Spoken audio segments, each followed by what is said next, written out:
ओम शांति। 29 मई 2021 बाबा के आज के महावाक्य हैं। बाबा समझाते मीठे बच्चे, जैसे बाबा प्यार का सागर है, उनके जैसा प्यार दुनिया में कोई कर नहीं सकता। ऐसे तुम बच्चे भी बाप समान बनो। किसी को रंज अर्थात नाराज़ मत करो।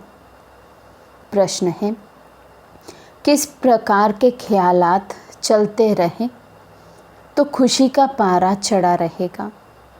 बाबा समझाते, अभी हम ज्ञान रत्नों से अपनी झोली भर रहे हैं, फिर ये खानियाँ आदि सब भरपूर हो जाएंगी। वहाँ सतयुग में हम सोने के महल बनाएंगे। सेकंड पॉइंट है, हमारा ये ब्राह्मण कुल उत्तम कुल है। हम सच्ची सच्ची सत्यनारायण की कथा, अमर कथा सुनते और सुनाते हैं। ऐसे ऐसे ख्यालात चलते रहें तो खुशी का पारा चढ़ा रहेगा। ओम शांति। बच्चे बाप की याद में बैठे हैं। ये श्रीमत अर्थात श्रेष्ठ ते श्रेष्ठ मत मिलती है। याद की यात्रा बहुत मीठी है। बच्चे नंबरवार पुरुषार्थ अनुसार जानते हैं कि जितना बाप को याद करेंगे उतना बाबा स्वीट लगेगा। स्क्रीन है ना, बाबा को हम बच्चे जितना याद करते हैं, जितना हमारा ये अभ्यास पक्का होता जाता है, केवल एक बाबा से ही हमारी चिट चैट चलती रहे, बाबा को ही साथी बनाकर उसके साथ को यूज़ करते रहें। जितना बाबा की याद में रहेंगे उतना फिर हमें वो प्यारा लगने लगता है, उतना ही हमारा गहरा संबंध बाबा से जुड़ता जाता। बाबा कहते, एक बाप ही प्यार करते हैं, बाकी तो सब मार देते हैं। दुनिया सारी एक दो को ठुकराती है। बाप प्यार करते हैं, उनको सिर्फ तुम बच्चों ने जाना है। बाप कहते हैं, मैं जो हूँ, जैसा हूँ, कितना बड़ा हूँ, बताओ हमारा बाप कितना बड़ा है। तो कहते हैं बिंदी है, और तो कोई जानते नहीं। बच्चे भी घड़ी घड़ी भूल जाते हैं। बाबा कहते दुनिया में तो कोई भी बाबा को जानते नहीं, और जिन बच्चों को बाबा की नॉलेज है वो घड़ी घड़ी भूल जाते हैं। कहते हैं भक्ति मार्ग में तो बड़े बड़े चित्रों की पूजा करते थे, अब बिंदी को कैसे याद करें। बिंदी बिंदी को ही याद करेगी ना। तो जब तक स्वयं बिंदु स्वरूप नहीं बने हैं तो बाबा कहते तब तक बिंदु की याद टिक नहीं सकती। आत्मा जानती है हम बिंदी हैं, हमारा बाप भी ऐसे है। आत्मा ही प्रेसिडेंट है, आत्मा ही नौकर है, पाठ आत्मा ही बजाती है। बाप है सबसे स्वीट, सब याद करते हैं। हे पतित पावन, दुख हरता सुख करता आओ। अब तुम बच्चों को ये निश्चय है, हम जिसको बिंदी कहते हैं वे बहुत सूक्ष्म हैं, परंतु महिमा कितनी भारी है। भल महिमा गाते भी हैं, ज्ञान का सागर, शांति का सागर, परंतु समझते नहीं कि वे कैसे आकर सुख देते हैं। मीठे मीठे चिल्ड्रन हर एक समझ सकते हैं कौन कौन कितना श्रीमत पर चलते हैं। श्रीमत मिलती है सर्विस करने की। बहुत मनुष्य बीमार रोगी हैं, बहुत हैं जो हेल्दी भी हैं। भारतवासी जानते हैं सतयुग में आयु बहुत बड़ी एवरेज 125 से 101.5 वर्ष की थी। हर एक अपनी फुल आयु पूरी करते हैं। ये तो बिल्कुल ही छीछी दुनिया है जो बाकी थोड़ा समय ही है। मनुष्य बड़ी बड़ी धर्मशालाएं आदि अभी तक बनाते रहते हैं, जानते नहीं हैं ये बाकी कितना समय होगी। मंदिर आदि बनाते हैं, लाखों रुपया खर्च करते हैं, उनकी आयु बाकी कितना समय होगी। तुम जानते हो ये तो टूटे की टूटे। तुमको बाबा मकान आदि बनाने के लिए कभी मना नहीं करते हैं। तुम अपने ही घर में एक कमरे में हॉस्पिटल कम यूनिवर्सिटी बनाओ, बिगर कोई खर्चा। हेल्थ, वेल्थ, हैप्पीनेस 21 जन्मों के लिए लेना है। इस नॉलेज से ये भी समझाया है तुमको सुख बहुत मिलता है। जब तमो प्रधान बने तब जास्ती दुख होता है। जितना जितना तमो प्रधान बनते जाएंगे उतना दुनिया में दुख, अशांति बढ़ती जाएगी। मनुष्य बहुत दुखी होंगे, फिर जय जयकार हो जाएगी। तुम बच्चों ने जो विनाश दिव्य दृष्टि से देखा है सो फिर प्रैक्टिकल में देखना है। स्थापना का साक्षात्कार भी बहुतों ने किया है। छोटी बच्चियां बहुत साक्षात्कार करती थी, ज्ञान कुछ भी नहीं था। पुरानी दुनिया का विनाश भी ज़रूर होना है। तुम बच्चे जानते हो बाप ही आकर स्वर्ग का वर्षा देते हैं, परंतु बच्चों को फिर पुरुषार्थ करना है ऊंच पद पाने का। तुम बच्चों को बाप बैठ ये सब बातें समझाते हैं। वे थोड़े ही जानते हैं कि बाकी थोड़ा समय है। बाप कहते हैं मैं हूँ दाता, मैं तुमको देने आया हूँ। मनुष्य कहते हैं पतित पावन आओ, आकर हमको पावन बनाओ। बाप कहते हैं पहले तुम कितने समझदार थे, सतो प्रधान थे, अभी तो तमो प्रधान बन पड़े हो। तुम्हारी बुद्धि में भी अब आया है। आगे थोड़े ही समझते थे कि हम विश्व पर राज्य करते थे। तुम विश्व के मालिक थे, फिर ज़रूर बनेंगे। हिस्ट्री ज्योग्राफी रिपीट होगी। बाप ने समझाया है 5000 वर्ष पहले मैं आया था, तुमको स्वर्ग का मालिक बनाया था। फिर तुम 84 जन्मों की सीढ़ी उतरते हो। ये विस्तार कोई भी शास्त्र में नहीं है। शिव बाबा ने कोई शास्त्र आदि पढ़ा है क्या? उनको तो ज्ञान की अथॉरिटी कहा जाता है। वो लोग भी शास्त्र आदि पढ़कर शास्त्रों की अथॉरिटी बनते हैं। वे भी तो गाते हैं पतित पावन आओ, गंगा स्नान करने जाते हैं। वास्तव में ये भक्ति है ही गृहस्थियों के लिए। बाप बैठ समझाते हैं, उनको भी पता नहीं कि सद्गति दाता कौन है। बाप समझाते हैं तुम मुझे बुलाते भी हो, हे पतित पावन आओ।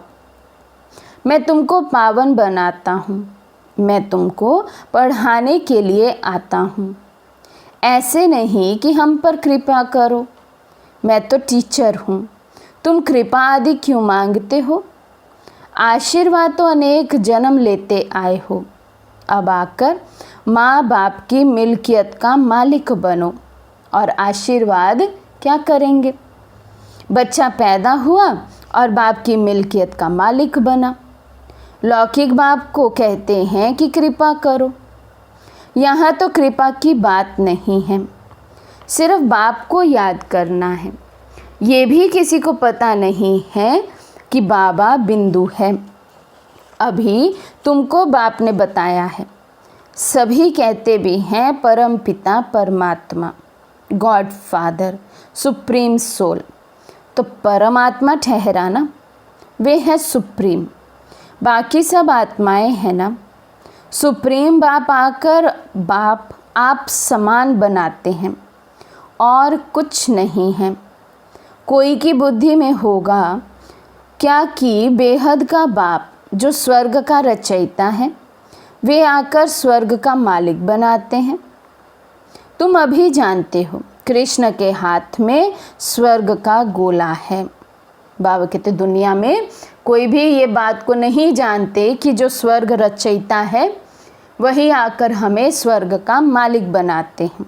बाबा कहते गर्भ से बच्चा बाहर निकलता है तब से आयु शुरू होती है। श्री कृष्ण तो पूरे 84 जन्म लेते हैं। गर्भ से बाहर आया उस दिन से 84 जन्म गिनेंगे। लक्ष्मी नारायण को तो बड़ा होने में 30-35 वर्ष लगे ना। तो वे 30-35 वर्ष 5000 से कम करना पड़े। शिव बाबा का तो गिनती नहीं कर सकते। शिव बाबा कब आए टाइम दे नहीं सकते। शुरू से साक्षात्कार होते थे। मुसलमान लोग भी बगीचा आदि देखते थे। ये नौदा भक्ति तो कोई ने नहीं की। घर बैठे आपे ही ध्यान में जाते रहते थे। वे तो कितनी नौदा भक्ति करते हैं। तो बाप बैठ सम्मुख समझाते हैं। बाबा कहते अन्य धर्म की आत्माएं, जैसे मुसलमान धर्म का बाबा ने एग्जाम्पल दिया कि वो भी स्वर्ग देखते अर्थात अल्लाह का बगीचा आदि देखते हैं, लेकिन बाबा कहते हैं नौदा भक्ति नहीं करते। और हम बच्चों ने नौदा भक्ति की है, जिसका रिटर्न फिर बाबा हमें आकर संगम युग पर अपना बनाते हैं। बाबा कहते तो बाप बैठ सम्मुख समझाते हैं। बाबा दूर देश से आया है, ये बच्चे जानते हैं। इसमें प्रवेश कर हमको पढ़ाते हैं, लेकिन फिर बाहर जाने से नशा कम हो जाता है। याद रहे तो खुशी का पारा भी चढ़ा रहे और कर्मातीत अवस्था हो जाए, परंतु उसमें टाइम चाहिए। बाबा कहते हैं अटेंशन चाहिए, टाइम देना पड़ता है अपने आप को, स्वयं को स्व उन्नति के लिए टाइम देना पड़ता है। तो बाबा कहते अगर खुशी का पारा चढ़ा रहे, याद रहे तो खुशी का पारा चढ़ेगा, और खुशी का पारा चढ़ा रहे तो बाबा कहते फिर कर्मातीत अवस्था भी हो जाए। अब देखो श्री कृष्ण की आत्मा को अंतिम जन्म में फुल ज्ञान है, फिर गर्भ से बाहर निकलेंगे पाई का भी ज्ञान नहीं होगा। अभी ब्रह्मा बाबा को फुल ज्ञान है, सतयुग में जन्म लेंगे तो बाबा कहते कुछ भी ज्ञान रहेगा नहीं। बाप आकर समझाते हैं कृष्ण ने कोई मुरली बजाई नहीं, वे तो ज्ञान जानते ही नहीं। लक्ष्मी नारायण ही नहीं जानते तो फिर ऋषि मुनि सन्यासी आदि कैसे जानेंगे। विश्व के मालिक लक्ष्मी नारायण ने ही नहीं जाना तो फिर वे सन्यासी लोग कैसे जानेंगे। कहते हैं श्री कृष्ण सागर में पीपल के पत्ते पर आया, ये किया। ये सब कहानियाँ हैं जो बैठ लिखी हैं। कहते हैं नदी में पैर डाला तो वे नीचे चली गई। विचार करो मनुष्य क्या क्या बातें बना सकते हैं। अब बाप समझाते हैं कोई भी उल्टी सुल्टी बातों पर कभी विश्वास नहीं करना। शास्त्र आदि कितने मनुष्य पढ़ते हैं। बाप कहते हैं पढ़ा हुआ सब भूल जाओ, इस देह को भी भूल जाओ। आत्मा ही एक शरीर छोड़ दूसरा लेकर पाठ बजाती है। भिन्न भिन्न नाम रूप देश चोला पहनकर। अब बाप कहते हैं ये छीछी वस्त्र हैं। आत्मा और शरीर दोनों पतित हैं। आत्मा को ही श्याम और सुंदर कहा जाता है। आत्मा पवित्र थी तो सुंदर थी, फिर कामचिता पर बैठने से काले बने हैं। अब फिर बाप ज्ञान चिता पर बिठाते हैं। पतित पावन बाप कहते हैं मुझे याद करो तो ये खाद ही निकल जाएगी। आत्मा में ही खाद पड़ती है। कलयुग अंत में तुम गरीब हो, वहाँ सतयुग में फिर तुम सोने के महल बनाएंगे। वंडर है, यहाँ हीरो का देखो कितना मान है, वहाँ तो पत्थरों मिसल होते हैं। अभी तुम बाप से ज्ञान रत्नों की झोली भर रहे हो। लिखा हुआ है सागर से रत्नों की थालियाँ भर ले आते हैं। सागर से जितना भी चाहिए उतना लो, खानियाँ ही भरतू हो जाती हैं। तुमने साक्षात्कार किया है। माया मच्छंदर का भी खेल दिखाते हैं। उसने देखा सोने की ईंटें पड़ी हैं, ले जाता हूँ। नीचे आया तो कुछ था नहीं, वहाँ तो सोने की ईंटों के महल बनाएंगे। ऐसे ऐसे ख्यालात आने चाहिए तो खुशी का पारा चढ़े। बाबा कहते सारा दिन सतयुग की सैर करते रहो। क्या क्या होगा सतयुग में, कैसी हमारी दिनचर्या होगी, हाँ, कैसे हम वहाँ सुख भोगेंगे, कैसे हम वहाँ प्रारब्ध भोगेंगे। तो बाबा कहते खुशी का फिर पारा चढ़ा रहेगा। बाप का परिचय देना है। शिव बाबा 5000 वर्ष पहले भी आया था, ये किसी को पता नहीं है। तुम जानते हो 5000 वर्ष पहले आकर तुमको राजयोग सिखाया था, कल्प कल्प तुमको ही सिखाएंगे। जो जो आकर ब्राह्मण बनेंगे वे फिर देवता बनेंगे। विराट रूप भी बनाते हैं, उसमें ब्राह्मणों की चोटी गुम कर दी है। ब्राह्मणों का कुल बहुत उत्तम गाया जाता है। वे है जिस्मानी, तुम हो रूहानी। तुम सच्ची सच्ची कथा सुनाते हो। यही सत्यनारायण की कथा अमर कथा है। तुमको अमर कथा सुनाए अमर बना रहे हैं। ये मृत्युलोक खत्म होना है। शिव बाबा कहते हैं मैं तुमको लेने आया हूँ। कितनी ढेर आत्माएं होंगी। आत्मा वापस घर में जाती है तो कोई आवाज़ थोड़ा ही होता है। मधुमक्खियों का झुंड जाता है तो आवाज़ कितना होता है। रानी के पिछाड़ी मधुमक्खियाँ सब भागती हैं। उनकी आपस में कितनी एकता है। भ्रमरी का भी मिसाल यहाँ का है। तुम मनुष्य से देवता बना देते हो। पतितों को तुम ज्ञान की भूं भूं करते हो तो पावन विश्व का मालिक बना देते हो। तुम्हारा है प्रवृत्ति मार्ग, उसमें भी मेजॉरिटी माताओं की है, इसलिए वंदे मातरम कहा जाता है। ब्रह्मा कुमारी वे जो बाप द्वारा 21 जन्म का वर्षा दिलाती है। बाप सदा सुख का वर्षा देते हैं। जो सर्विस करेंगे, लिखेंगे, पढ़ेंगे, होंगे नवाब। राजा बनना अच्छा व नौकर बनना अच्छा। बाबा कहते हैं अब जज करो, सोचो, विचार करो, राजा बनना अच्छा या नौकर बनना अच्छा। हम श्रीमत पर क्यों नहीं चलें? बाप कहते हैं फॉलो करो। ऐसे भी नहीं कोई एक कमरा दे देते हैं सेंटर के लिए, खुद मीट आदि खाते रहते हैं।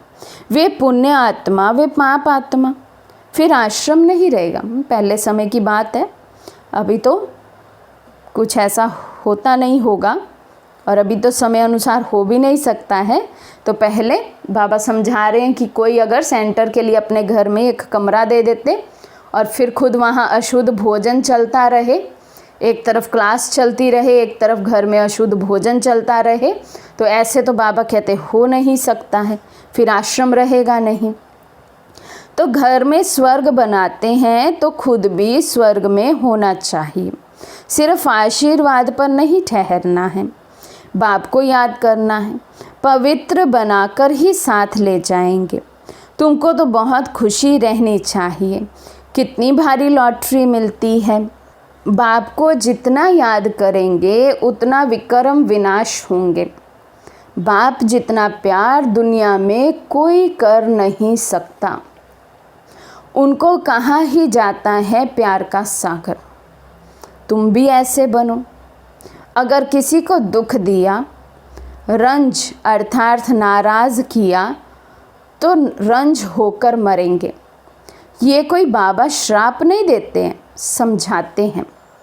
तो बाबा समझाने दे रहे हैं कि जैसा हम कर्म करेंगे वैसा फिर हमें फल भी अवश्य मिलेगा। किसी को दुखी करेंगे तो फिर स्वयं भी दुखी होकर शरीर छोड़ेंगे। बाबा कहते सुख दो तो सुखी होंगे। सबको प्यार करो। बाबा भी प्यार का सागर है। अच्छा, मीठे मीठे सिखिलदे बच्चों प्रति माता पिता बाप दादा का याद प्यार और गुड मॉर्निंग। रूहानी बाप की रूहानी बच्चों को नमस्ते। हम रूहानी बच्चों की रूहानी बाप दादा को दिल व जान शिकवा प्रेम से नमस्ते नमस्ते नमस्ते जी। धारणा के लिए मुख्य सार। फर्स्ट पॉइंट है, किसी भी उल्टी सुलटी बात पर विश्वास नहीं करना है। जो भी उल्टा पड़ा है उसे भूल अशरीरी बनने का अभ्यास करना है। सेकंड पॉइंट है, सिर्फ आशीर्वाद पर नहीं चलना है, स्वयं को पवित्र बनाना है। बाप को हर कदम में फॉलो करना है। किसी को भी दुख नहीं देना है, नाराज नहीं करना है। आज का वरदान है, हर संकल्प और कर्म में सिद्धि अर्थात सफलता प्राप्त करने वाले संपूर्ण मूर्त भव। हर संकल्प और कर्म में सिद्धि अर्थात सफलता प्राप्त करने वाले संपूर्ण मूर्त भव। संकल्पों की सिद्धि तब प्राप्त होगी जब समर्थ संकल्पों की रचना करेंगे। जो अधिक संकल्पों की रचना करते हैं वे उनकी पालना नहीं कर पाते, इसलिए जितनी रचना ज़्यादा उतनी शक्तिहीन होती है। जितने अधिक संकल्प चलेंगे उतना ही बाबा कहते व्यर्थ उनमें ज़रूर होगा। तो जितने अधिक संकल्प, फिर बाबा कहते वो शक्तिहीन संकल्प होंगे, क्योंकि व्यर्थ के संकल्प होंगे, फिर उनकी पालना नहीं कर पाएंगे, अर्थात उनमें बल, उनमें शक्ति हम भर नहीं पाएंगे। तो पहले व्यर्थ रचना बंद करो, बाबा कहते, तब सफलता प्राप्त होगी। और कर्मों में सफलता प्राप्त करने की युक्ति है, कर्म करने से पहले आदि मध्य और अंत को जानकर फिर कर्म करो। इससे ही संपूर्ण मूर्त बन जाएंगे। संकल्प रचने से पहले बाबा कहते संकल्प को इवैल्यूएट करो, ये व्यर्थ है या समर्थ है। व्यर्थ है तो शक्तिहीन है, तो संकल्प शक्तिहीन है तो आत्मा भी शक्तिहीन हो जाएगी। संकल्प अगर शक्तिशाली है तो आत्मा में भी शक्ति बढ़ती जाएगी। तो बाबा कहते ऐसे संकल्पों को चेक करो, फिर उनकी रचना रचो, फिर पालना करो। उसी तरह से बाबा कहते कर्म करने से पहले कर्म को चेक करो, इस कर्म का आदि मध्य अंत फल मुझे क्या मिलने वाला है। ये मेरा कर्म पुण्य के खाते में जाएगा, श्रेष्ठ कर्मों के खाते में जाएगा, या फिर व्यर्थ के खाते में जाएगा, भ्रष्ट कर्म के खाते में जाएगा। अर्थात इसका बीज एक ही है। अगर मैं फुल कर्म करते समय आत्म अभिमानी स्थिति में रहता हूँ तो नेचुरल है कि वो कर्म मुझे आदि मध्य अंत सुख देगा, वो कर्म श्रेष्ठ कर्म होगा। और अगर मैं देह भान में आकर, देह अभिमान में आकर कर्म करता हूँ तो भल कितना भी मैं श्रेष्ठ कर्म करूँ, लेकिन वो पाप के खाते में जमा हो जाएगा। तो आदि मध्य अंत उस कर्म का हिसाब किताब बनता जाएगा और कहीं ना कहीं वो मुझे फिर भुगतना है। तो इसलिए बाबा कहते संकल्प और कर्म दोनों को रचने से पहले, करने से पहले चेक करो, इवैल्यूएट करो, तब बाबा कहते संपूर्ण मूर्त बन जाएंगे। स्लोगन है, समय पर दुख और धोखे से बचकर सफल होने वाला ही ज्ञानी है, अर्थात समझदार है। समय पर दुख और धोखे से बचकर, क्योंकि दुख या धोखा कौन देता है? माया। माया जब हमें देह भान में ले आती है तो हमें दुख भी होता है और कहीं ना कहीं धोखा भी हम खाते हैं, चाहे फिर हम अपनी कर्म इंद्रियों से ही धोखा क्यों ना खाएं। जैसे कुछ अमर्यादित देखना, ये आँखों द्वारा धोखा खाना है। कुछ अमर्यादित सुनना, ये कानों द्वारा धोखा खाना है। कुछ अमर्यादित सोचना, ये मन द्वारा धोखा खाना है। इसी तरह से ज़रूरी नहीं है धोखा हमें कोई और ही मनुष्य आत्मा दे तो हमें धोखा मिलता है, नहीं। सारा दिन अपनी ही कर्म इंद्रियां हमें कितने कर्मों में धोखा दे जाती है जब हम मालिकपन की सीट से उतर जाते हैं। तो बाबा कहते जो समय पर दुख और धोखे से बच जाए, अपने आप को सफल कर ले, वही ज्ञानी है, वही ज्ञान स्वरूप आत्मा है जो माया के किसी भी तरह के चक्र में ना आए, स्वयं को सदा सेफ रखे। अच्छा, ओम शांति।